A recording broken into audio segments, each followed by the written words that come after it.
एक solid sphere है जो कि फिक्स्ड है और इसकी जो सरफेसेस है वो स्मूथ है। एक यहाँ पर टॉप पर इसके एक ब्लॉक रखा हुआ था, ठीक है। इसको स्लाइटली पुश करते हैं तो आपसे क्वेश्चन पूछा जाता है, बताइए ये ब्लॉक इस स्फीयर के साथ कब कांटेक्ट लूज कर देगा। तो हम सब जानते हैं ये स्टैंडर्ड क्वेश्चन है, तो हमने मान लिया कि जब तक ये कांटेक्ट लूज नहीं कर रहा है तब तक तो ये सर्कल में ही चल रहा होगा, मींस ये वर्टिकल सर्कुलर मोशन परफॉर्म कर रहा होगा। तो मैंने मान लिया कि ये पार्टिकल या ब्लॉक जब यहाँ से वर्टिकल से थीटा एंगल पर आ गया होगा, देन इसकी पास स्पीड भी हो चुकी होगी। मैंने यहाँ पर एफबीडी बनाया तो मैंने देखा इस पर एक नॉर्मल लग रहा है, एमजी लग रहा है। सेंटीमीटर फोर्स की इक्वेशन लिखी, net centimetre force is equal to m into ac। यहाँ पर an या ac जो होगा वो v स्क्वायर बाय r होगा और टेंजेंशियल डायरेक्शन में एक ही फोर्स है mg sin थीटा, तो tangential acceleration g sin theta हो जाएगा। ये सारी चीजें भी मैं आपकी रिवाइज करा देता हूँ। तो यहाँ पर mg cos theta minus n is equal to mv square by r एक इक्वेशन मिल गई। अब मैंने यहाँ से लेकर यहाँ तक इसको जस्ट स्लाइटली पुश किया था, मतलब इस पर स्पीड लगभग वो 0 थी। तो मैंने यहाँ से लेकर यहाँ तक वर्क में थ्योरम लगाई, तो इस ब्लॉक पर सिर्फ और सिर्फ ग्रेविटेशनल फोर्स वर्क कर रहा है। तो total work done by all the forces is equal to change in gravity G. हमारे पास दो इक्वेशन मिल गई।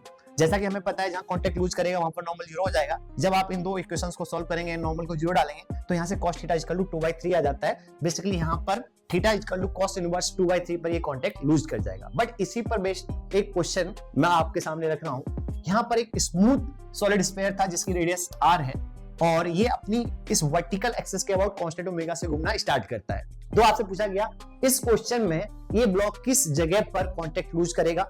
दूसरा क्वेश्चन पूछा गया जहां पर भी ये कांटेक्ट लूज करेगा उस जगह पर या उस इंस्टेंट पर इस ऑब्जर्वर के फ्रेम में, या एक कोऑर्डिनेट सिस्टम चूज किया जो सॉलिड स्फीयर की एक्सिस के साथ फिक्स्ड है और उस ऑब्जर्वर को मैंने इस एक्सिस से चिपका दिया जो सॉलिड स्फीयर की एक्सिस के साथ इस तरीके से घूम रहा है।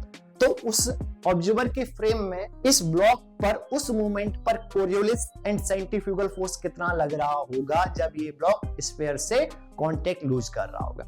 मैं आपको इस क्वेश्चन में एक हिंट दे देता हूं, ध्यान से सुनिएगा।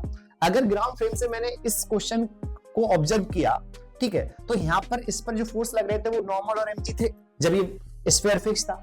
अभी भी अगर मैं इसको ग्राउंड फ्रेम से ऑब्जर्व करूं, ठीक है, तो इस ब्लॉक को पता ही नहीं लगेगा कि स्फीयर घूम रहा है कि नहीं घूम रहा है, क्योंकि ब्लॉक और स्फीयर के बीच में कोई फ्रिक्शन नहीं है। अभी भी ग्राउंड के फ्रेम में इस पर दो ही फोर्सेस लग रहे होंगे, नॉर्मल और mg। इसका मतलब एक चीज तो श्योर है कि ये ब्लॉक भी यहां से वर्टिकल से theta equal to cos inverse 2/3 पर ही कांटेक्ट लूज करने वाला है। बहुत इंपॉर्टेंट बात थी जो आपको नोटिस करनी थी। बट आपको इसी मूवमेंट पर बताना है कि कोऑर्डिनेट सिस्टम इसी स्फीयर के साथ चूज किया गया है और एक हमारा ऑब्जर्वर था जो इस एक्सिस के साथ इसी कांस्टेंट ओमेगा से घूम रहा था। तो इस मूवमेंट पर इस ब्लॉक पर इसके फ्रेम में कितना सेंट्रीफ्यूगल फोर्स लगेगा और कितना कोरियोलिस फोर्स लगेगा।